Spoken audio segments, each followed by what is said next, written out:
యోహాను సువార్త 3వ అధ్యాయం 1వ వచనం లేచి చదువుకుందాం.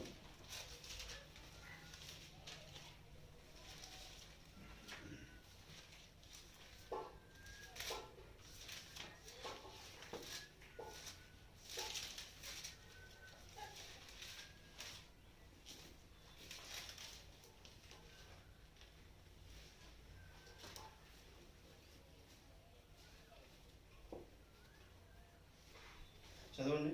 ఆదియందు వాక్యము ఉండెను, వాక్యము దేవుని యొద్ద ఉండెను, వాక్యము దేవుడై ఉండెను. ఆయన ఆదియందు దేవుని యొద్ద ఉండెను. సమస్తమును ఆయన మూలముగా కలిగెను. కలిగి ఉన్నవి ఏదియు ఆయన లేకుండా కలుగలేదు. ఆయనలో జీవము ఉండెను, ఆ జీవము మనుష్యులకు వెలుగై ఉండెను. ఆ వెలుగు చీకటిలో ప్రకాశించున్నది గాని చీకటి దాన్ని గ్రహింపకుండెను. దేవుని యొద్ద నుండి పంపబడిన ఒక మనుష్యుడుండెను. అతని పేరు యోహాను. అతని మూలముగా అందరూ విశ్వసించినట్లు అతడు ఆ వెలుగును గూర్చి సాక్ష్యమిచ్చుటకు సాక్షిగా వచ్చెను. అతడు ఆ వెలుగై ఉండలేదు, కానీ ఆ వెలుగును గూర్చి సాక్ష్యమిచ్చుటకు అతడు వచ్చెను. నిజమైన వెలుగు ఉండెను, అది లోకములోనికి వచ్చుచు ప్రతి మనుష్యుని వెలిగించుచున్నది. ఆయన లోకములో ఉండెను, లోకమాయన మూలముగా కలిగెను, కానీ లోకమాయనను తెలుసుకొనలేదు. ప్రార్థన చేసుకున్నాం. పరలోకమందండి, పరిశుద్ధమందండి ప్రభా, మీకు వందనాలు స్తుతులు చెల్లించుకున్నాం తండ్రి. యోహాను సువార్త 3వ అధ్యాయం 1వ వచనం సర్వేశ్వర లేఖనాన్ని బట్టి మీకు వందనాలైనా. ఈ వాక్యమును వివరించుటకు ప్రభా మేము ఏమాత్రం అర్హులు కాదు నాయన. ప్రభా ఈ వాక్యమును ప్రభా మేము వివరించుటకు మా జ్ఞానం అయితే సరిపోదు కాదు నాయన. మేము పలకటానికి ప్రభా మమ్మల్ని వేదిక చేసుకుని మమ్మల్ని మరుగున పెట్టి మీరే ప్రభా నాకును కొడుకును నీ జనులకును ఈ వాక్యం విధించి వడ్డించగలుగుతారని కోరుకుంటున్నాం తండ్రి. సమస్తమును సకలపరచగలుగుతారని మీకు కృపాతో చేయగలుగుతారు. సమస్తమును మీ చేతులు అప్పగించుకుంటూ మమ్మల్ని తగ్గించుకుంటూ అదంతా మేము మీరే పొందుకోమని ప్రభు యేసుక్రీస్తు నామములో అడిగి వేడుకుంటున్నాం మా తండ్రి. ఆమేన్. దేవుని స్తుతి. హల్లెలూయా. ఇది నిలబడటానికి కూడా కలు సాధించట్లేదా?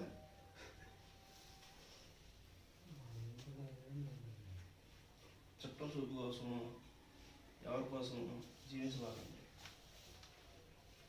ప్రార్థనకు వచ్చావు. సినిమాకి వచ్చినప్పుడు ఏం చేస్తా? సినిమాకి వెళ్ళి ఏం చేస్తారు మీరు?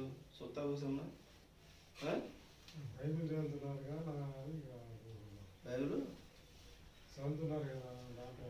ఇదే ఇప్పుడు దాకా చెప్పింది. క్రమశిక్షణ క్రమం ఖచ్చితంగా కావాలని చెప్పి అవుతుంది. అదే కదా క్రమశిక్షణ క్రమం లేని జీవితము. ఎలాగా? సూర్యుడు ఉదయాన్నే ఉదయిస్తున్నాడు. అది ఎప్పుడు జరిగింది? ఆది అందు నుంచి జరుగుతుంది. ఆయన ఏమన్నా గతి తప్పుతున్నాడా? నేను ఉదయం 6 గంటలకు ఉదయించను, మధ్యాహ్నం 12 గంటలకు ఉదయిస్తానని చెప్పేసి ఆయన వస్తున్నాడా? వెలుగు కలగటంలో ఇప్పుడు ఆది అందు వెలుగు ఉండును అని చెప్పేసి వెలుగు ఆయన జీవం, ఆయన జీవంలో నుంచి వెలుగుని ప్రకాశిస్తుందని చెప్పి లేఖనం చెప్తుంది. దేవుని స్తోత్రాలు. హల్లెలూయా. అర్థమవుతుందా? అది మనం ఆ వెలుగుని మనం గమనించుకోలేని స్థితిలో మనం ఉంటే ఎలాగవుతుంది? అది దాన్ని గమనించుకోవాలి. గమనించుకొని మనం సరి చేసుకోవాలి. మనము ఇప్పుడు ఒక పక్షిరాజు ఉంది. కోడి పిల్లల గుంపులో పక్షిరాజు పిల్ల గుడ్డు కూడా పెట్టారు. ఒక కోడి పిల్లల పొదిగేటువంటి దేని అంటారు, కుంపటి. ఆ కుంపటిలో పక్షిరాజు గుడ్డును కూడా పెట్టారు. కోడి పొదిగింది. పిల్లలు అయినప్పుడు ఆ కోడి ఏం చేస్తారు? తన పిల్లలను తీసుకుని మేత తీసుకెళ్ళింది. కామన్ జరిగేదిగా. తీసుకెళ్ళినప్పుడు కోడి ఏం చేసింది? కుక్క కుక్క కుక్క కుక్క కుక్క అని చెప్పేసి నడుచుకుంటే వెళ్తూ ఉంటుంది. పిల్లలు కూడా అట్లా నడుచుకుంటూ ఉంటాయి. ఈ పక్షిరాజు పిల్ల ఏం చేసింది? అది కోడి జాతికి చెందింది కాదు. ఆ గుడ్డు పక్షిరాజు జాతికి చెందిన పిల్ల. అది పిల్లే. అది అదే ఎత్తు ఉంటుంది, ఇది అదే ఎత్తు ఉంటుంది. దానిలాగా రెక్కలు ఉంటాయి, దానిలాగే దీనికి రెక్కలు ఉంటాయి, దానికి ముక్కు ఉంటుంది, దీనికి ముక్కు ఉంటుంది, దానికి కాలు ఉంటుంది, దీనికి కాలు ఉంటుంది. కానీ అది అరిసే కోత దీనికి నచ్చదు. ఇదేంది కుక్క అన్న ఏంది, ఇదేమనాలో దీనికి తెలియదు, అసలు ఇదేం పలకాలో తెలియదు, దీన్ని నేర్పించేవాడు లేడు. కానీ దీని స్వాభావికం అనేది ఒక జీవంలో ఒక స్వరం ఉంది. అది మామూలుగా కోడి మందతో పాటు కోడి పిల్లలతో పాటు కోడి మంద తీసుకుని వెళ్తుంది. ఓ రోజు ఏదో ఆ చెరుక్కుంటున్నాయి, ఐదెబ్బ దగ్గర లేకపోతే ఏదో పాటుపడి చెట్ల దగ్గర ఎక్కడ కూడా చెరుక్కుంటున్నాయి. చెరుక్కుని తినడం అనేది పక్షిరాజు చూస్తుంది, అది అలా చేయదు కదా.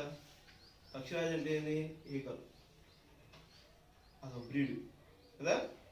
అదేం చేసిద్ది, పక్షిరాజు సహజంగా ఏం చేసిద్ది, ఎవ్వరు కనబడనంత తెలియనంత ఎత్తుకు ఆకాశంలోకి ఎగిరిద్ది, ఎవ్వరూ తాకనంత ఎత్తుకు ఎదిగిద్ది.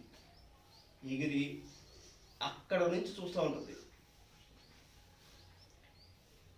అది చూస్తా చూస్తా చూస్తా చూస్తా ఏదో ఒక జంతువునో పక్షినో లేకపోతే మనిషినో ఏదైనా కానీ దానికి కావాల్సిన దాన్ని అంత ఎత్తుల నుంచి వచ్చి టక్మని కొట్టుకుని తీసుకుని వెళ్ళిపోయింది పక్షిరాజు. అది తీసుకెళ్ళేది ఎలాగుంటుంది, ఆ కొట్టుకుని తీసుకుని వెళ్ళి తినేది కూడా ఎటువంటి డాగు కలంకి మచ్చ లేని దాన్ని తింటుంది. బీపీ షుగర్లు ఉన్నవాడికి, కుళ్ళిపోయినవాడికి, కాలు షుగర్ వచ్చి కుళ్ళిపోయిన కాలు, రోగాలు ఉన్నవాడిలో లేకపోతే ఇంకో రకంగా చండాలంగా ఉన్నాయి తినదు. అది మంచి రక్తం, ఉడుకుతున్న రక్తం,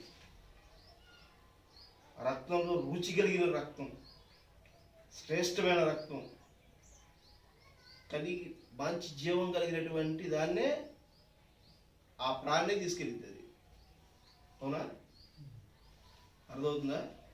అదే తీసుకెళ్ళి తిరిగింది. ఏరుకుని ఏరుకుని ఏరుకుని ఏరుకుని ఏరుకుని కుక్క కనుక్కుంటే ఏరుకుని ఏరుకుని తినే రకం కాదు అది. అర్థమవుతుందా? పక్షిరాజు అలాగే కోడి మందలో ఉంటే ఆ పక్షి పిల్లరాజు ఏదో ఇది ఏంద్రీ మా అందులో నాకు ఏంద్రీ బాధ, ఏంద్రీ నాకు ఈ కష్టం అని చెప్పేసి అనుకుంటే తిరుగుతూ ఉంటుంది. ఒకరోజు పక్షిరాజు కీ కీ కీ అని చెప్పి అరుస్తుంది. పక్షిరాజు అట్లా కలిసేసి అరుస్తున్నప్పుడు ఈ పిల్ల బందలో ఉన్న పిల్ల టపక్కని చూసింది, ఎక్కడ ఎక్కడ ఎక్కడ ఈ స్వరం, ఇది నా స్వరమే కదా అని చెప్పి అది పైకి తిరిగి చూసుకుంటుంది. చూసుకుని అది ఎక్కడ ఉందా అని చెప్పేసి మందను వదిలేసి బయటికి వెళ్ళిపోతుంది. అర్థమవుతుందా? కోడి పిల్లల గుంపులో పక్షిరాజు పిల్ల ఎట్లయితే ఏమడదో అలాగే ఈ లోక సంబంధమైనటువంటి కార్యాల్లో దేవుని రక్తం కలిగినటువంటి తన జీవం కూడా కుదురుగా నిలబడదు. దేవుని స్తోత్రాలు, హల్లెలూయా. అర్థమవుతుందా? ఆది యందు వాక్యముండును, ఇక్కడ ఏం చెప్తున్నాడు, ఆది యందు వాక్యముండును, వాక్యము దేవుని యొద్ద ఉండును, వాక్యము దేవుడైండును, అది ఆయన అది యందు దేవుని యొద్ద ఉండెను, సమస్తము ఆయన మూలముగా కలిగిను, కలిగినదేదియు ఆయన లేకుండా కలగలేదు, ఆయనలో జీవం ఉండెను, ఆ జీవము మనుషులకు వెలుగైయుండెను, ఆ వెలుగు చీకటిలో ప్రకాశించున్నది, కానీ చీకటి దాన్ని గ్రహింపకుండెను. దేవుని యొద్ద నుండి పంపబడిన యొక్క మనుషుడు ఉండెను, అతని పేరు యెహోను. అతని మూలముగా అందరూ విశ్వసించినట్లు అతడు ఆ వెలుగు గూర్చి సాక్ష్యమిచ్చుట సాక్షిగా వచ్చింది. దేవుని స్తోత్రం, హల్లెలూయా. అర్థమవుతుందండి? కలిగి ఉన్నది ఏదియో ఆయన లేకుండా కలగలేదు. దేవుని స్తోత్రం, అర్థమవుతుందా? ఆది యందు ఏముంది? భూమి లేదు, నక్షత్రం లేదు, ఆకాశం లేదు, నీళ్లు లేదు, ద్రవణం లేదు, గ్రహాలు ఏమీ లేవు, సూర్యుడు లేడు, చంద్రుడు లేడు, ఏమీ లేవు. కానీ అక్కడ ఒకటి ఉందంట. దేవస్తోత్రుడు, హల్లెలూయా. ఏముందంట అక్కడ? ఆది యందు. అది ఉంది. ఏముంది? దేవుని స్తోత్రాలు, హల్లెలూయా. గమనిస్తున్నారా? అక్కడ భూమి లేదు, నక్షత్రాలు లేవు, ఏది ఇది కలగక మునుపు అది ఉంది. వాక్యం అదే చెప్తుంది, వేరేగా ఏం చెప్పట్లేదు. ప్రవక్త ఇదే క్లియర్గా చెప్పాడు.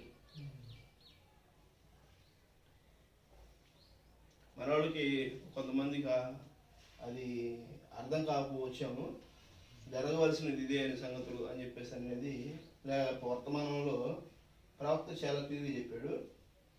ఇంకోటి వాక్యము శరీరమాయే అనేటువంటి వర్తమానంలో కూడా ప్రవక్త చెప్తూ వచ్చాడు. ఈ ప్రవక్త చెప్పేటువంటి విషయాలను బట్టి మనం మాట్లాడుకోవాలి, వేరే అంశాల గురించి కాదు మనం మాట్లాడుకోవాల్సిన అవసరం కూడా లేదు.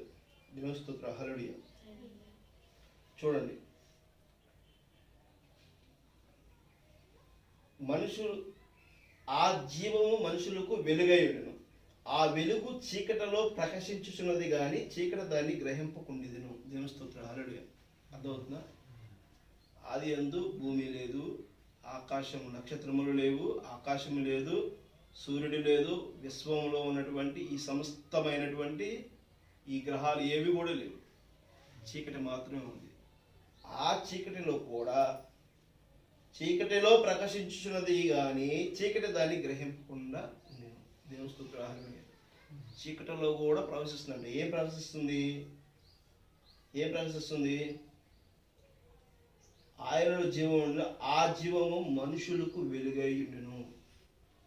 ఆయనలో జీవం ఉండను, ఆ జీవంలో ప్రకాశించే వెలుగు మనుషులకి వెలుగై ఉందంట. దేవుని స్తోత్రం, హల్లెలూయా. అర్థమవుతుందా? ఆది యందు ఉన్న విషయాలు ఆ విధంగా ఉన్నవి. దేవుని స్తోత్రం, హల్లెలూయా. ఈ ఒక్క లేఖనం ఒక విషయము మనము చెప్పుకోవాలంటే ఇది ఆది యందు ఉన్న విషయం. దీన్ని చెప్పడానికి ఎవరు వచ్చారంట? యెహోవా వచ్చారంట. ఈయన ఎవరంట? పరలోక రాజ్య సంబంధికుడు అంట. అది దీనికి ఏంటంటే ముందు ఎవరు ఉన్నారు? పరలోక రాజ్య సంబంధికుడు ఆదాము ఉన్నాడు. ఆదాము సాక్షి ఉన్నాడు. ఆదాము నాసిగ్రంథంలో జీవాత్మను ఊదిన. దేవుని స్తోత్రం, హల్లెలూయా. ఆదాము నాసిగ్రంథంలో జీవాత్మను ఊదిన దేవుడు ఆయన సాక్షి ఉన్నాడు. ఆయన సాక్షి ఉండి ఆయన పలకల. దేవుని స్తోత్రం, హల్లెలూయా. ఎక్కడ పలకలేదు? అవ్వ దగ్గర పలకల. అవ్వ ఒక కాయ తీసుకొచ్చి ఒక కాయని తిని ఈ కాయలు బాగున్నాయి తినమని చెప్పినప్పుడు ఇది ఇలా చేయకూడదు అని పలకల. ఎందుకు పలకలేదు? దేవుని స్తోత్రం, హల్లెలూయా. ఎందుకు పలకలేదు? ఆదాము తప్పది, ఆదాము బొడ్డే లేదంట. ఈ విషయం మాట్లాడాం కదా. ఎందుకంటే ఆయన పుట్టక కాదు, తల్లి నుంచి వచ్చినట్టు కాదు. దేవుని స్తోత్రం, హల్లెలూయా. ఆయన తల్లి నుంచి పుట్టినాడు కాదు, కానీ పాపం బొడ్డే లేదు ఆదాముకి. ఆయన ఎట్లా తయారు చేసి పడింది? ఆయన ఒక ప్రత్యేకమైనటువంటి, ఆయన ద్వారా సమస్తం సాధ్యం కాదు. ఎందుకు? ఈ భూమి మీద ఉత్పత్తి కావాల్సి ఉన్నది, ఈ భూమి మీద ఆ జీవం ఉత్పత్తి కావాల్సి ఉన్నది. దేవుని స్తోత్రం, హల్లెలూయా. అందుకనే ఆదాము అక్కడ పలకల. అర్థమవుతుందా? ఆయన సాక్షిగా ఉన్నాడు కానీ అక్కడ పలకల. పలికింది ఎవరు? సాక్షిగా యెహోవా వెక్కాడు. యెహోవా ఏం చేశాడు? శుద్ధీకరణ నీటి బాప్తిస్మం మొదలుపెట్టింది యెహోవా. దేవుని స్తోత్రం, హల్లెలూయా. ఆయన ద్వారా క్రీస్తు రక్షణ పొందాడు. నీటి శుద్ధీకరణ ప్రభువా నేను నీకు ఇచ్చేటన్నా అని చెప్పేస్తానని ఆయన అడిగినప్పుడు యెహోవా ఇది జగత్తు పునాది వేయబడకుండా నిర్ణయించినది. ఈ విషయము ఈసారికి ఇలా కానివు, ఇది జగత్తుకి ఒక సాక్షార్థమై ఉన్నదని చెప్పేసి అనేది ఆయన వివరంగా చెప్పినాడు. దేవుని స్తోత్రం, హల్లెలూయా. అర్థమవుతుందా? అలా చెప్పింది యెహోవా చెప్పాడు. ఎవరు చెప్పాడు? పరలోక రాజ్యం నుంచి ఒక మేఘము హర్షిస్తూ ధ్వనిస్తుంది. ఏమని? ఈయన యందును నేను సంతోషిస్తున్నాను, ఈయన నా ప్రియ కుమారుడు అని చెప్తున్నాడు. దేవుని స్తోత్రం, హల్లెలూయా. ఈయన కన్య గర్భాలను పుట్టవలసి ఉన్నదని చెప్పేసి అనేది మోషే కాలంలోనే ప్రకటించబడింది. దేవుని స్తోత్రం, హల్లెలూయా. మోషే ధర్మశాస్త్రము న్యాయం క్రమాన్ని మాత్రమే సూచించాడు. ఆయన ఏం కలిగి ఉన్నాడు? కనాను దేశానికి తీసుకువెళ్ళటానికి ఆయన ఒక సాక్షి ఉన్నాడు, మోషే. ఇక్కడ క్రీస్తు ఏమన్నాడు? మార్గమై ఉన్నాడు. దేవుని స్తోత్రం, హల్లెలూయా. అర్థమవుతుందా? ఆ రోజు ఆదాము అక్కడ సాక్ష్యాన్ని ప్రకటించలేదు. ఇక్కడ యెహోవా ఏం చేశాడు?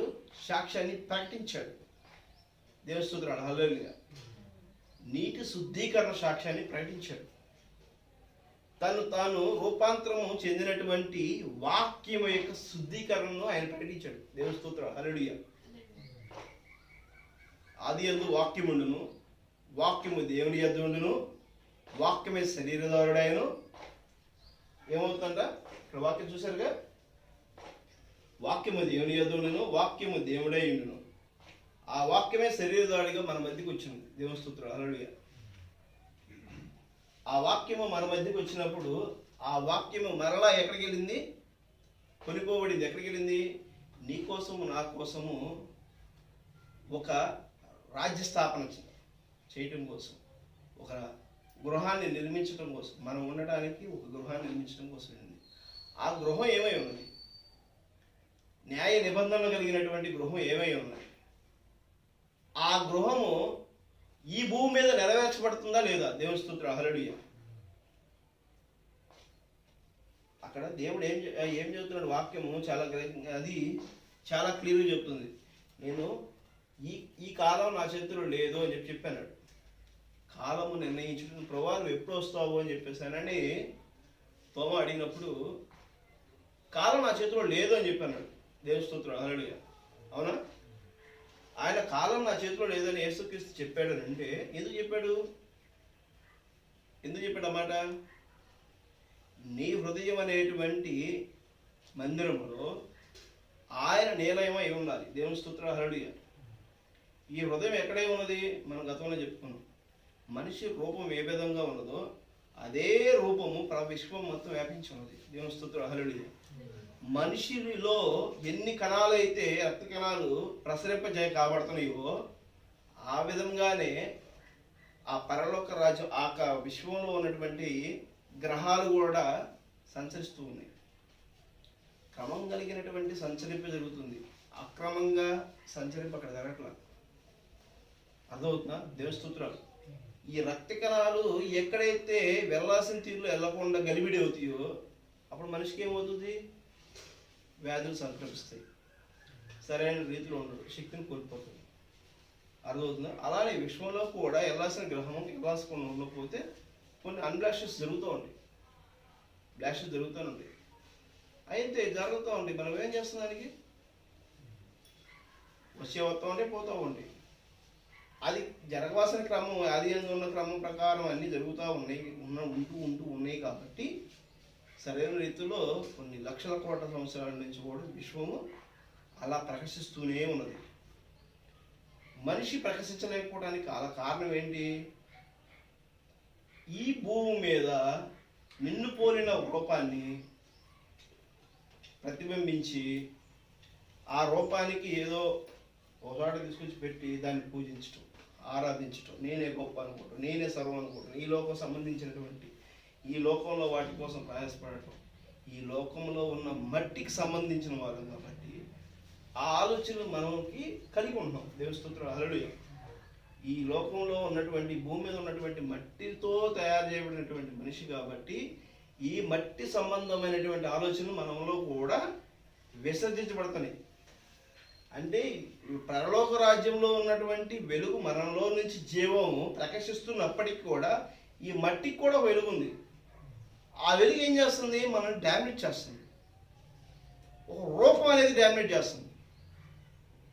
దేవునికి సత్యస్వరూపుడు కదా ఆయన విశ్వం మొత్తం వ్యాపించిన వ్యక్తి కదా. తన రూపం ఎక్కడ ఉందని అంటే ఇక్కడ లేదు, అక్కడ లేదు, ఏమీ లేదు. ఆయన ఇంత అని చెప్పి చూపించడానికి లేదు కదా. ఆయన రూపం ఎక్కడ లేదు, ఎక్కడ కనపడలే, ఎవరు కనపడలే. ఆ రూపము భూమి మీదకి దిగి వస్తే ఎలా ఉంటుంది అంటే శరీరధారుడే, వాక్యమే శరీరధారుడయ్యి కన్య గర్భమున దాల్చవలసి వచ్చింది. దేవుని స్తోత్రం, హల్లెలూయా. అర్థమవుతుందా? యేసుక్రీస్తు డైరెక్ట్గా కన్య గర్భమున దాల్చవలసి వచ్చింది. ఆయన ఏం చేశాడు? వాక్యం ఏది చెప్తుందో, అసలు సృష్టికి రహస్యం ఏమిటి, చీకటి ఆయిపట్టం ఏంటి, చీకటిలో ఉన్నటువంటి విషయాలేంటి, ఆ చీకటిలో ప్రకాశించే విషయాలు ఏంటి అనేది ఆయన చెప్పుకుంటూ వచ్చాడు. నువ్వు సరి చేసుకో. నేను ఏ విధమైనటువంటి చేపలు పట్టడానికి నేను వెళ్తున్నాను, మీరును చేపలు అదే విధంగా పట్టుకు రండి అని చెప్పేశానని అక్కడ ఉన్నటువంటి జాలర్ని పేతుల్ని పిలిచాడు. దేవుని స్తోత్రం, హల్లెలూయా. అర్థమవుతుందా? మీరును చేపలు జాలరు మనుషులని చేపలు పడుతున్నారు ఆయన. మరి ఆ జాలరిని ఎలాగ పిలిచాడో ఇప్పుడు ఈ జాలరి మనల్ని కూడా ఆ విధంగానే జాలరుగా పిలుస్తున్నాడు. మనం పడుతున్నాడు. ఎలా పడుతున్నాడు? ఆయన స్వరూపంలో తీర్చిదిద్దడం కోసం పడుతున్నాడు. ఆయన పరిపూర్ణుడై ఉన్నాడు. మనం ఆ విధమైన పరిపక్వం చెందడం కోసం, ఆ పరిపూర్ణత రావడం కోసం ఆయన ఏం చేస్తున్నాడు? సరి చేసుకోవడం కోసం నిన్ను నువ్వు ఇమ్మడింపు చేసుకో అన్నాడు. దేవస్తోత్ర హల్లెలూయా. ఒక పిడికిలి మామూలుగా ఇట్లా పెట్టుకున్నాం అనుకో, ఒక శక్తి ఉంటుంది. దీనికి శక్తి పెరగడం కోసము బాక్సర్లు ఏం చేస్తారు? బాక్సింగ్ చేస్తూ ఉంటారు. అప్పుడు ఏమవుతుంది? పిడికిలికి శక్తి పెరుగుతుంది, స్ట్రాంగ్ అవుతుంది. ఇదేమవుతుంది? కుదించుకుంటుందా, తగ్గించుకుంటున్న కొద్దీ స్ట్రాంగ్ అవుతూ ఉంటుంది. అలాగే క్రీస్తు ఒక చిన్న పాత్ర అయి ఉన్నాడు. ఆ పాత్రలోకి నువ్వు ఇమ్మడాలి. దేవస్తోత్ర హల్లెలూయా. నువ్వు విశ్వం మొత్తం చూసేటువంటి నీ కంటి చూపుకి ఏదైతే కనబడుతుంది, చిన్న కన్ని గుడ్డుతో నువ్వు ప్రపంచం మొత్తం చూస్తున్నావు. ఇదంతా కూడా చూసినదంతా కూడా నువ్వు తీసుకొచ్చి ఎక్కడ తీసుకురావాలి? నీ హృదయం అనే దాంట్లో తీసుకురావాలి. నీ హృదయం అనే దాంట్లోకి ఎలా తీసుకురావాలి? బయట రకరకాల ఆలోచనలు ఉన్నాయి. ఒక చెట్టు ఉంటుంది, ఒక జంతువు ఉంటుంది, ఒక జీవరాశి ఉంటుంది, కుళ్ళుబోతుడు ఉంటాడు, ఒక దరిద్రుడు ఉంటాడు, ఒక పామరుడు ఉంటాడు, ఒక క్షత్రియుడు ఉంటాడు, ఒక పరిపాలన దక్షకుడు ఉంటాడు, ఒక ప్రభుత్వం ఉంటుంది, ఒక నాగరికత ఉంటుంది. ఎన్ని విషయాలు ఉంటాయి. వీటన్నిటిని మనం ఏం చేస్తున్నాము? గలిబిడి అవుతున్నాం. దేవుని స్తుతులు హల్లెలూయా. అర్థమవుతుందా? ఇవన్నీ ఉంటే వీటన్నిటిలో నేను ఎలా బతకాలి అని గలిబిడి అవుతుంది. అలా మనం గలిబిడి అవుతున్నాం. అలా గలిబిడి అవటానికి మనమే ఒక కాన్షియస్ లెవెల్స్ లేవు. మనకు 2 చేతులు ఉన్నాయి అన్న విషయాన్ని మనం గుర్తెరిగితే ఆ 2 చేతులతో మనం పని చేసుకోగలుగుతాం. మనం 10 చేతులు ఉన్నాయని చెప్పేసి అనేటువంటి భ్రమలో మనం ఉంటే ఏమవుతుంది? చేయాల్సిన పనులు చేయలేము. అది అవునా? చేయాల్సిన పనులు మనం చేయలేం. మన కాన్షియస్ లెవెల్లో మనకు 2 చేతులు ఉన్నాయి, 2 చేతులతో మనం చేయగలుగుతాం అని అనుకున్నప్పుడు మనం చేయగలుగుతాం. మన 2 చేతులు కూడా మనకి సహకరించట్లేదు అనుకో, అప్పుడేమవుతుంది? చచ్చిపడిపోయిన వాళ్ళు అవుతాం. మనం ఏ స్థితిలో ఉన్నప్పుడు మనకున్నదాన్ని కూడా మనం తెలుసుకోవట్లా. క్రమం కలిగినట్టు గలిబిడి కావాల్సిన అవసరం లేదు. ఎందుకు అంటే నీకేదో ఉందని చెప్పేసారని నువ్వు అనుకోవటం కాదు. నీకేదో ఉందని చెప్పేసి నువ్వు అనుకోవటం కాదు. నీకు ఇచ్చినది ఏదో నువ్వు తెలుసుకోవాలి. దేవుని స్తుతులు హల్లెలూయా. అర్థమవుతుందా? దేవుడు మనకిచ్చింది ఏంటనేది మనం తెలుసుకోవాలి. మనకేదో వచ్చేసిందని చెప్పేసి, మనకేదో ఉందని చెప్పేసారని మనం అనుకోవటం కాదు. మన దేవుడు ఏమి ఇచ్చాడు, యొక్క మన జీవనానికి కావాల్సినది పరిమితులు ఏమున్నాయి, హద్దులు ఏమున్నాయి, హల్లులు ఏమున్నాయి అని చెప్పి తెలుసుకోవాలి. నిన్న నేడు నిరంతరం ఏకరీతిలో ఉన్నానని చెప్పేసి హెబ్రీ 13:13లో చెప్తున్నాడు, 13:8లో చెప్తున్నాడు. దేవుని స్తుతులు హల్లెలూయా. చూడండి, హెబ్రీ 13వ అధ్యాయం 8వ వచనం చూడండి.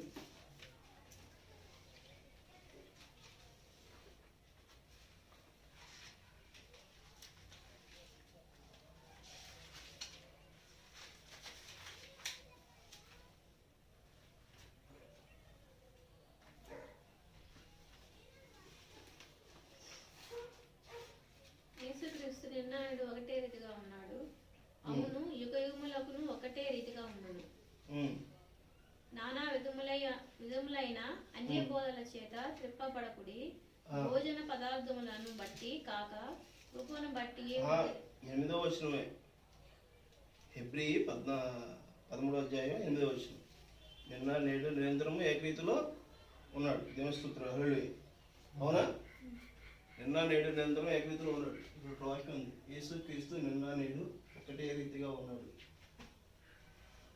దేవుని స్తుతులు హల్లెలూయా. అర్థమవుతుందా? ఆయన ఒక్కటే రీతిలో ఉన్నాడు.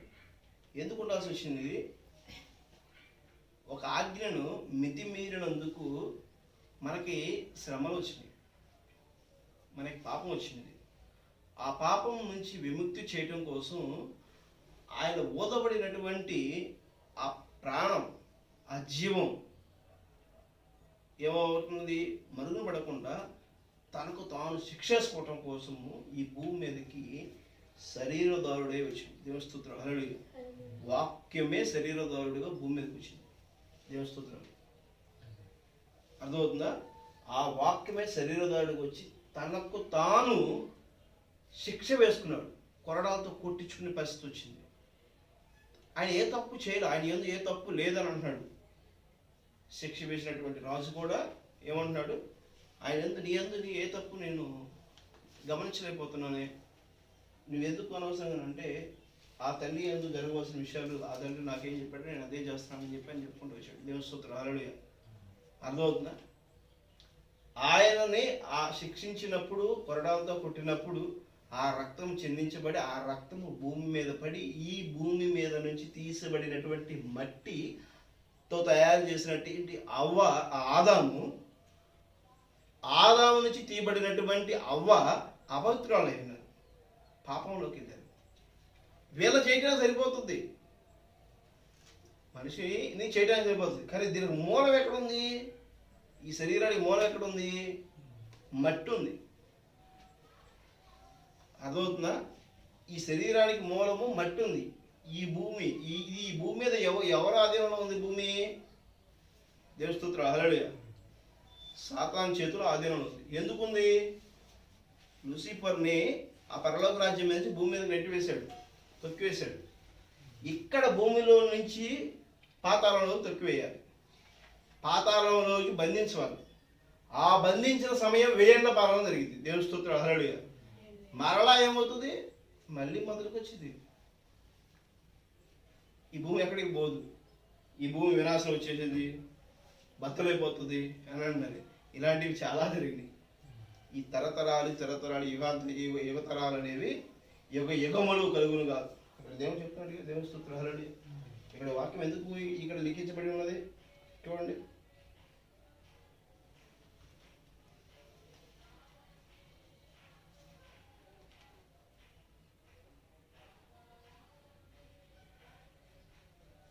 కలిగి ఉన్నది ఏదియో ఆయన లేకుండా కలగలేదు, ఆయనలో జీవం ఉన్నది, జీవం మనుషులను వెలుగై ఉన్న ఆ వెలుగు చీకటిలో ప్రకాశించున్నది, దానిని గ్రహించుకున్నది. దేవుని యందు నుండి ప్రవక్త యొక్క మనుషుడు ఉండెను, అతని పేరు యెహోవా. అతని మూలముగా అందరూ విసర్జించినట్లు వెలుగు సాక్ష్యం ఇచ్చుటకు సాక్షిగా వచ్చింది. దేవుని స్తోత్రం. హల్లెలూయా. అర్థమవుతుందా? ఆయన సాక్షిగా వచ్చాడు. చూడండి 3వ యోహాను 1వ అధ్యాయం 4వ వచనం చూడండి. 3వ యోహాను 1వ అధ్యాయం లేదా 1వ యోహాను 4వ అధ్యాయం 4 నుంచి 6 వచనాలు. 1వ యోహాను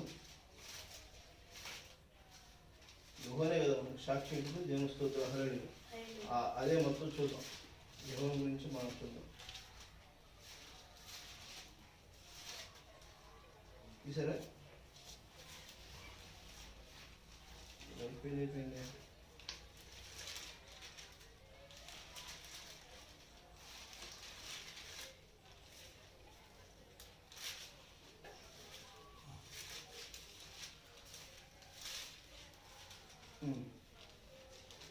మొదటి యోహాను 4వ అధ్యాయం 4వ వచనం నుంచి 6వ వచనం చూసారా? చిన్న పిల్లలారా, మీరు దేవుని సంబంధులు, మీలో ఉన్నవాడు లోకంలో ఉన్నవానికంటే గొప్పవాడు కనుక మీరు వారిని జయించి ఉన్నారు. దేవుని స్తోత్రాలు. వారు లోక సంబంధులు కనుక లోక సంబంధులైనట్టు మాటలాడుదురు, లోకం వారి మాట విను. మనము దేవుని సంబంధులము, దేవుని ఎరిగిన వాడు మన మాట విను, దేవుని సంబంధి కానివాడు మన మాట వినడు. ఇందువలన మనము సత్య స్వరూపమైన ఆత్మ ఏదో భ్రమపరచు ఆత్మ ఏదో తెలుసుకొనుచున్నాము. దేవుని స్తోత్రం. హల్లెలూయా. అర్థమవుతుందా? ఈ లోక సంబంధికుడు ఉంటాడు. ఈ లోకంలో వాళ్ళు చెప్తున్న విషయాలు వందల వేలు లక్షలు వింటూ ఉంటారు. వాళ్ళు చేసుకున్నటువంటివి ఎంతో పెద్ద అధికమైన మంది ఉంటుంది. కానీ అది మనకు అనవసరం. లోక సంబంధికుడుగా ఉన్నటువంటి వాడు మనకు అనవసరం. అది వాక్యమే చెప్తుంది. పరలోక సంబంధులు కనుక లోక సంబంధులట్టు మాట్లాడుదురు, వారు లోక సంబంధులు కనుక లోక సంబంధులైనట్టు మాట్లాడుదురు, లోకము వారి మాట వినును. మనము దేవుని సంబంధము, దేవుని ఎరిగిన వాడము, మన మాట వినును. దేవునికి సంబంధించిన వాడు దేవుని మాటలే వింటాడు. అర్థమవుతుందా? పరలోక సంబంధించిన వాడు పరలోక సంగతుల గురించి తెలుసుకుంటాడు. పరలోక సంగతి తెలుసుకున్నప్పుడు వాడు ఎక్కడ ఉంటాడు? పరలోక రాజ్యం ఏంటనే చూస్తాడు. ఈ లోకంలో ఉన్నటువంటి ఈ భూమికి సంబంధించినటువంటి బంగారము, వజ్రాలు, వైడూర్యాలు, లేకపోతే ఇంకో స్థితిలు, ప్రభుత్వాన్ని, అధికారాలను, స్థానాలను కోరుకోడు. పరలోక రాజ్య సంబంధం ఇచ్చినటువంటి విషయాలు కొనుక్కుంటాడు. ఆ పరలోక రాజ్య సంగతులు ఏమున్నాయి? నిన్ను నువ్వు ప్రేమించినట్టుగా నీ పొరుగు వారిని ప్రేమించమనేది ఒక సంగతి ఏమిటి? దేవుని స్తోత్రాలు. నిన్ను మనసారా ఆత్మానుసారంగా పరిపూర్ణంగా మనసుతో నువ్వు దేవుని ఆరాధించమని రెండో ఆజ్ఞ. దేవుని స్తోత్రాలు. ధర్మశాస్త్రం అందు 10 ఆజ్ఞలు ఇచ్చిన పాత నిబంధనలో 10 ఆజ్ఞలు ఇచ్చిన దేవుడు కొత్త నిబంధనలో క్రీస్తు వచ్చిన తర్వాత 2 ఆజ్ఞలు ఇచ్చాడు. నిన్ను వల్ల నీ పొరుగు వారిని ప్రేమించు, ఆత్మానుసారంగా మనసారా నీ పరిపూర్ణమైనటువంటి మనసులో దేవుని ఆరాధించమని లేఖనం చెప్తుంది. దేవుని స్తోత్రాలు. అర్థమవుతుందా? చూడండి, అపోస్తలుల పౌలు 4వ అధ్యాయం 12వ వచనం చూడండి.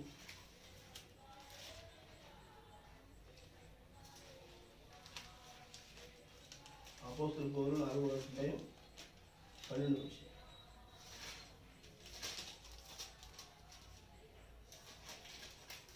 మరి ఎవని వలన రక్షణ కలుగదు, ఈ నామమునే మనము రక్షణ పొందవలనని గాని ఆకాశం కింద మనుషులలో ఇయ్యబడిన మరి ఏ నామమున రక్షణ పొందలేము అనేది. దేవుని స్తోత్రాలు. అర్థమవుతుందా? ప్రభువైన యేసుక్రీస్తు నామం తప్పనిచ్చి మరి ఏ నామమున రక్షణ లేదు.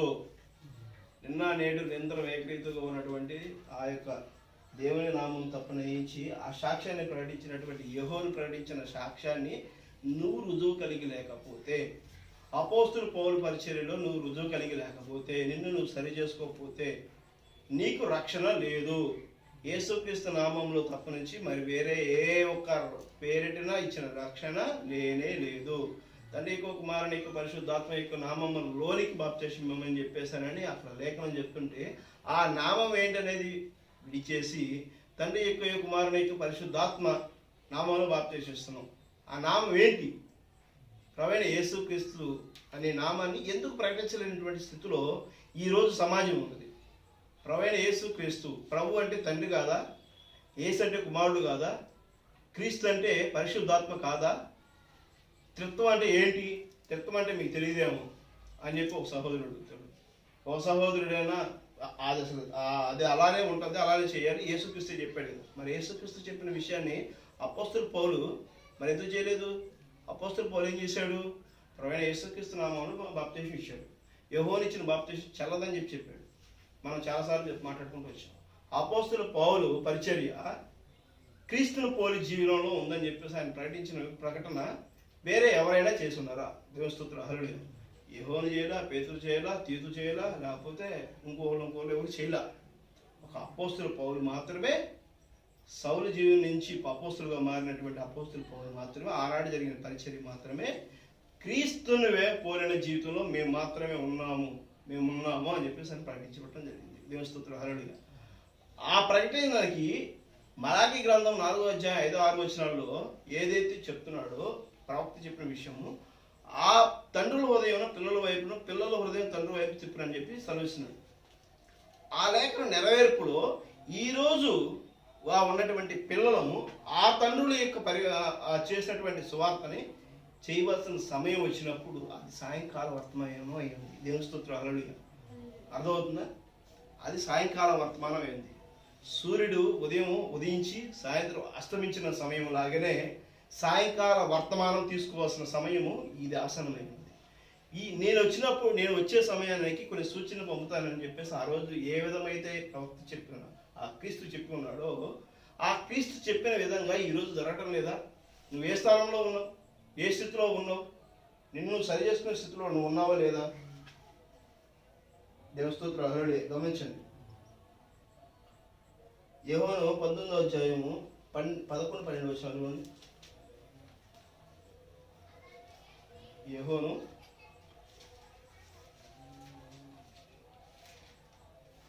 19వ అధ్యాయం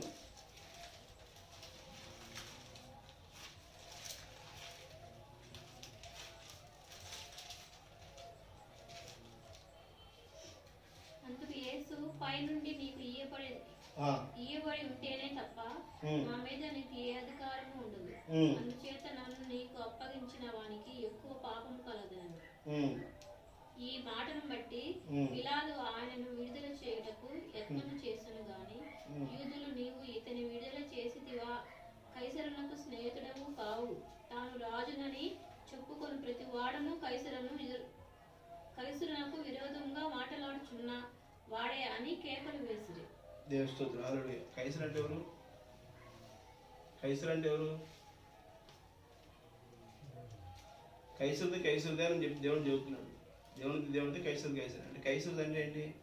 పాప సంబంధికుడైన వాడు. అదవుతుందా? ఆయనకి సంబంధించిన వాడు అని చెప్పేసానని అంటున్నాడు. ఆయన చెప్పినట్టు నువ్వు ఎందుకు చేయమని చెప్పేసానని ప్రజలే అక్కడ అడుగుతున్నారు. యేసుక్రీస్తు సిలువేమని. ఈరోజు వర్తమానమును కూడా గ్రహించలేని స్థితిలో ఈ లోకం ఉంటుంది.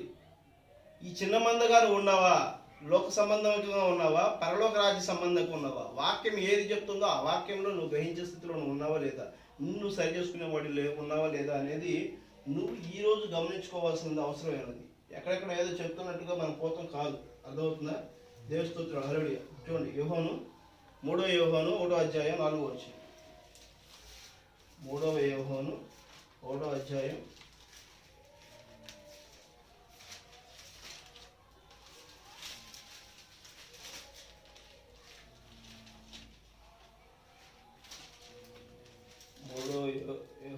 3వ పత్రిక అన్నమాట.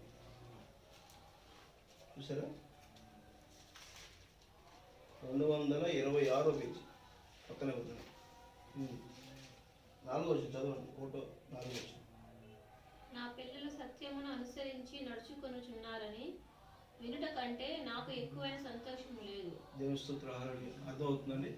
యేసుక్రీస్తుకి ఆయన చెప్పిన సత్యాన్ని వెంబడించేవారు, ఆయన చెప్పినటువంటి మాటలను వెంబడించేవారు, ఆయన వాక్యాన్ని పరిపూర్ణంగా గ్రహించి ఆ వాక్యం ఇది చెప్పింది, ఈరోజు నువ్వు ఇలా ఉండాలని ఏ విధమైనటువంటి వాక్యం నీకు తెలియపరుస్తుందో, నిన్ను నువ్వు సరి చేసుకునే వాడిగా ఉండి, నిన్ను నువ్వు తగ్గించుకుని, నిన్ను నువ్వు ఇమడింప చేసుకుని, నువ్వు దాంట్లో లోబడి నువ్వు సరి చేసుకునే స్థితిలో నువ్వు ఉన్నావు అనుకో, ఆ వాక్యానికి నేను అలా వాక్యం దాటుతున్నానా లేదా, ఆ వాక్యం చెప్పిన విషయాన్ని నేను గ్రహిస్తున్నాను లేదా అని నువ్వు గనక ఉంటే ఏమవుతుందంట? నా పిల్లలు ఎవరంటున్నారు? అది తండ్రి చెప్తున్నాడు. దేవుని స్తోత్రం. హల్లెలూయా. తండ్రి పిల్లల గురించి చెప్తున్నాడు. నా పిల్లలు నేను చెప్పిన విషయాన్ని వింటున్నప్పుడు ఆయన సంతోషిస్తానంటాడు. దేవుని స్తోత్రం. హల్లెలూయా. అర్థమవుతుందా? మరి దేవుడు తండ్రి అయినటువంటి ఆ పరలోక రాజ్యం యొక్క అధినేత అయినటువంటి సర్వసృష్టికర్త అయినటువంటి ఆ తండ్రి చెప్పినటువంటి విషయాలు ఆ ప్రియకుమారుడు ఏ విధముగా అయితే మనకి ప్రకటించి ఉన్నాడు అది నువ్వు గైకొని ఆ విధముగా ఆజ్ఞను నువ్వు మితిమరకుండా ఉంటే ఆ ప్రియకుమారుడిని నీలో ఉన్నటువంటి ఆంతరంగం యొక్క ఆ భావము, ఆ సంఘము, ఆ యొక్క ఆలోచనే ఒక సంఘమై ఉన్నది. దేవుని స్తోత్రం. హల్లెలూయా. ఈరోజు ఉదయం ఏమై ఉంది? సంఘమై ఉంది. సంఘం ఏ విధంగా ఉంటుంది? ఏక మనసు కలిగి ఉండాలి. దేవుని స్తోత్రం. హల్లెలూయా. ఐక్యత కలిగి ఉండాలి. నిన్ను నువ్వు సరి చేసుకునేలో ఉండాలి. ఒకరినొకరిని ప్రేమించే గుణం కలిగి ఉండాలి. ప్రేమించే మనస్తత్వం లేకపోతే క్రీస్తుని ఏ విధంగా వెంబడిస్తాం? ఒకరిని దేశిస్తే క్రీస్తుని వెంబడించలేం. ప్రేమ స్వరూపిగా ఉన్న క్రీస్తుని నువ్వు వెంబడిస్తున్నావు అంటే ఎవడు ఏ తప్పు చేసినా నువ్వు ప్రేమించే గుణం కలిగి ఉండాలి. దేవుని స్తోత్రం. హల్లెలూయా. ఆ గుణం కలిగినప్పుడు నువ్వు ఖచ్చితంగా వాక్యంలో నువ్వు సరి చేసుకుంటున్నప్పుడు, వాక్యాన్ని వెంబడిస్తున్నప్పుడు, ఇది వాక్యం ఏం చెబుతుంది, ఆ వాక్యం నేను చేస్తానా లేదా, ఆ వాక్యంలో నేను ఉన్నానా లేదా, ఆ వాక్యం నన్ను నేను సరి చేసుకుంటున్నాను, అప్పుడు ఆ వాక్యంతో నువ్వు మమేకమవుతుంటే, ఆది యందు వాక్యం, వాక్యమే దేవుని యందును, వాక్యమే దేవుడాయను, వాక్యము శరీరధారుడికి భూమి మీదకి వచ్చింది. దేవుని స్తోత్రం. హల్లెలూయా. అర్థమవుతుందా? ఆ ఆది యందు ఉన్న వాక్యము నువ్వు సరి చేసుకుంటున్నప్పుడు, ఆ వాక్యంలో నువ్వు విలీనం అవుతున్నప్పుడు నువ్వేమవుతున్నావు? దేవుని స్తోత్రం. హల్లెలూయా. శరీరధారుడైనటువంటి క్రీస్తులోకి నువ్వు మమేకం అవుతున్నావు. దేవుని స్తోత్రం. హల్లెలూయా. నిన్న నేడు నిరంతరం ఏకరీతిలో ఉన్నటువంటి ఆ క్రీస్తులోకి నువ్వు ఎప్పుడైతే జత చేయబడతా ఉంటావో, నీకైన ఎంగేజ్మెంట్, నిన్ను రక్షించుకోవడం కలవశిలలో రక్తం చెందించి నీ పాపం నుంచి నిన్ను విముక్తిని చేసినటువంటి ఆ దేవుడు నీలో ఐక్యమవుతున్నాడు. నీలో ఐక్యమవుతున్నప్పుడు ఆయన్ని వెంబడిస్తున్నావు, ఆయన పట్టుకుని వెంబడిస్తున్నావు, ఆయనలో నువ్వు నడుస్తున్నావు. అప్పుడు ఏమవుతావు? నువ్వు ఆ పరలోక రాజ్య సంగతులు ఏంటనేది నీకు ఖచ్చితంగా తెలుస్తుంది. అంత క్లియర్ కట్గా వాక్యం ఏం చదువుతుందో దాన్ని నువ్వు చేయగలిగితేనే సరే. అవునంటే అవును, కాదంటే కాదు. వేరే రకంగా నువ్వు ఉండొద్దు, నిల్వెచ్చగా ఉండొద్దు. నువ్వు వెచ్చగానే ఉండు, చల్లగానే ఉండు, లేదా నువ్వు వెచ్చగా బతికేవరైతే నేను ఊమేస్తానని చెప్పి చెప్తున్నాడు. దేవుని స్తోత్రం, హల్లెలూయా. మరి నువ్వు ఆ స్థితిలో ఉన్నావా? నువ్వు సరి చేసుకో. వాక్యం ఏం చెబుతుందో అది కనుక నువ్వు గ్రహించే స్థితిలో ఈరోజు లేకపోతే ఖచ్చితంగా నువ్వు విమర్శ చేయడు. నా దగ్గర ₹1 ఉంది, నా దగ్గర ఉన్నది కూడా సొమ్మేను, నా దగ్గర ఉన్నది కూడా డబ్బేను, నా దగ్గర ఉన్నది కూడా ఒక పదార్థమేను, నేను వెచ్చించగలుగుతాను, నేను కొనుగోలు చేయగలుగుతాను, నాకు ఇది ఉంది అని గనక నువ్వు చెబితే దేవుడు దాన్ని అంగీకరించు. ఆ వర్తకుడు, ఆ షాప్ యజమాని నీకు ఏ విధంగా అయితే ఇవ్వడానికి ఇష్టపడడో, ఆ విధంగానే ఆ వస్తువు ఇవ్వడానికి ఇష్టపడడో, ఆ విధంగానే నీ దేవుడు కూడా నీకు ఇవ్వడు.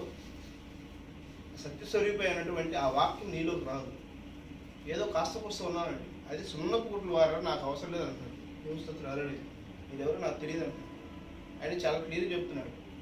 ఏదో ఆ నామకే వాస్తవంగా వచ్చి ఆరాధన చేయటం, నామకే వాస్తవంగా వచ్చి మనం చేసుకుంటూ పోతాం ఉండి మన వాక్యాన్ని మనలో ఇమిడింప చేసుకోకుండా, వాక్యాన్ని తగినట్టు జీవితం మనలో లేకపోతే, మనం సరి చేసుకునే వాళ్ళు లేకపోతే, ఈ లోక సంబంధికులుగా కనుక మనం ఉంటే ఆ పరలోక రాజ్య సంగతులు మనం చూడలేము. ఆ వాక్యం ఏం చెబుతుందో చూడలేము. అలాంటి జీవితము మనం జీవటం వ్యర్థము. అది ఆ సమయము కాదు, వ్యర్థపరచుకునే సమయము కాదు. ఇది చాలా శ్రేష్టమైన సమయము. ఈ శ్రేష్టమైనటువంటి విత్తనము కుళ్ళి ఈరోజు మొక్క మొలిచి చెట్టు వరి వృక్షించి ఆ వృక్షము ఫలించే సమయమైంది. దేవుని స్తోత్రం, హల్లెలూయా. ఆ ఫలాన్ని చూపించగలిగిన సమయమైంది. ఎందుకంటే ఆయన రక్తము, జీవము ఇక్కడ ఆల్రెడీ భూమి మీద ఏమైంది? మొత్తం విస్తరించి ఉన్నది, చిగురించి ఉన్నది. అంజూరపు చెట్టు చిగురించి ఉన్నది. ఆ చిగురించిన మొక్క వృద్ధి అయి ఉన్నది. ఆ వృద్ధి అనేది ఈరోజు ఫలించాల్సి ఉన్నది. దేవుని స్తోత్రం, హల్లెలూయా. ఫలిస్తే ఏం చేస్తావు? నువ్వు ఫలిస్తే ఏం చేస్తాడు? నువ్వు చెట్టుకు ఒక మంచి కాయ కాసింది అనుకో, ఆ యజమాని ఏం చేస్తాడు? అబ్బా మంచి కాయ కాసింది, అబ్బా నీ కోరుకున్న కాయ కాసింది అని చెప్పి మంచిగా టేస్ట్ ఉన్న కాయని తీసుకుని ఆ కాయని తీసుకుని అంతే. దేవుని స్తోత్రం, హల్లెలూయా. ఈరోజు అంజూరపు చెట్టు చిగురించి వేళ ఆల్రెడీ అయిపోయింది. దేవుని స్తోత్రం, హల్లెలూయా. వర్తమానంలో అందరూ తెలుసు, అంజూరు చెట్టు చిగురించింది. అంజూరు చెట్టు ఆల్రెడీ వృక్షమై ఉన్నది. ఆ వృక్షము ఫలించే సమయమే ఉన్నది. ఇది నీ ఫలభరితమైనటువంటి ఫలమైతే, నీ శ్రేష్టమైన ఫలమైతే ఆ యొక్క యజమాని ఏం చేస్తాడు? ఆ ఫలాన్ని కోసుకుని ఏం చేస్తాడు? ఆ నాసిక రంధ్రములో వదిలిన జీవాత్మ ఆ ఫలాన్ని ఆరగిస్తుంది. ఆ జీవాత్మకు ఉన్నటువంటి కుమారుడు మమేకం ఇవ్వాల్సింది. అర్థమవుతుందా? ఎక్కడికెక్కడ దేవుడు దాన్ని సరిచేసి ఉన్నాడు. 2 అంచులు ఖడ్గంగా బయలుదేరినటువంటి వాక్యము అందరినీ శోధిస్తూ ఖండాంతరం చేస్తుంది. మనకి ఈరోజు శోధనలు ఉన్నాయంటే మనలో ఉన్న తప్పులన్నింటినీ కూడా ఆ ఖడ్గం ఏం చేస్తుందంట? కట్ చేసినప్పుడు మనం ఏం చేస్తాము? వాక్యంతో మనం ఏం చేయాలి? ఈ ఖడ్గం మన మీద పడుతున్నప్పుడు తప్పుకోవాలి. జాగ్రత్తగా తప్పుకుని మన గమ్యాన్ని చేరాలి. ఆ ఖడ్గం వచ్చి పడతాం కదా అని చెప్పి ఇది చేశానంటే ఏమవుతుంది? అయిపోతుంది. అది నేను చేయలేదు, ఓకే నువ్వు చేయలేదా, పో పక్కన. ఆ వాక్యం మనల్ని సరిచేసే స్థితిలో ఉండాలి. స్తోత్రం, హల్లెలూయా. ప్రభువా, నువ్వు చెప్పినట్టుగా నేను ఈ సమయానికి వచ్చాను, నేను చెప్పినట్టుగా నువ్వు చేశాను, నేను చెప్పినట్టుగా నేను జీవించాను, నేను చెప్పినట్టుగా ఈ లోక సంబంధంగా నేను బతకలేదు, నువ్వు చెప్పినట్టుగానే నేను ఈ లోకంలో వాటి కోసం ప్రయాసపడలేదు, నువ్వు చెప్పినట్టుగానే నన్ను నేను సరి చేసుకున్నాను, నువ్వు చెప్పినట్టుగా నేను సువార్త కలిగి ఉన్నాను, నువ్వు చెప్పినట్టుగానే నన్ను నేను ఒక యథార్థమైనటువంటి ఒక నీ ప్రియకుమారుడు ఏ విధంగా యథార్థంగా ఉన్నాడు, నేను కూడా అదే యథార్థంగా ఉండి నీకు నేను అప్పగించుకున్నాను. ఆ ప్రియకుమారుడు ఆ కలవర శిలువలో తాను అర్పించుకుని ఏ విధంగా తన ఆత్మను అప్పగించుకున్నాడో నన్ను నీకు అర్పించుకుంటున్నాను ప్రభా అని చెప్పగలే స్థితిలో ఉన్నావా లేదా? అర్థమవుతుందా? వాక్యం ఏదో చెప్తున్నాము వెళ్ళిపోతున్నాము వద్దా అనేటువంటి చెప్పిన వాక్యం ఖచ్చితంగా 1-2 సార్లు సరి చేసుకోండి. చెప్పిన విషయాన్ని మనకు వాక్యం చెప్తున్నప్పుడు రాసుకోండి, రాసుకొని వారాంతరము దాన్ని సరి చేసుకోండి. వారంలో మధ్యలో ఇంకా దాని గురించి వివరం తెలుసుకోండి. పాటలు పాడటానికి సమయం కేటాయించండి, సువార్త చెప్పడానికి సమయం కేటాయించండి. మనం తిన్నది ఊరకం వదిలేకూడదు కదా. రుచి కలిగిన పండు తిన్నప్పుడు మనం రుచి కలిగిన పండు పలా చోట ఉంది, అది తినండి అని చెప్పి చెప్పాలిగా. అర్థమవుతుందా? దేవస్తుతులు అది చెప్పాలి అంటే ఆ రుచి ఏంటనేది నువ్వు రుచి చూస్తేనే కదా తెలిసేది. నువ్వు రుచి చూడకపోతే నువ్వు చెప్పలేవు. నువ్వు కనుక రుచి చూస్తే ఖచ్చితంగా చెప్పగలుగుతావు. దేవస్తుతులు మరి అలా సరి చేసుకునే స్థితిలో మనం ఉన్నామా లేదా అనేది ఒకసారి సరి చేస్తూ చూడండి. దేవస్తుతులు ప్రార్థన చేసుకుంటాం.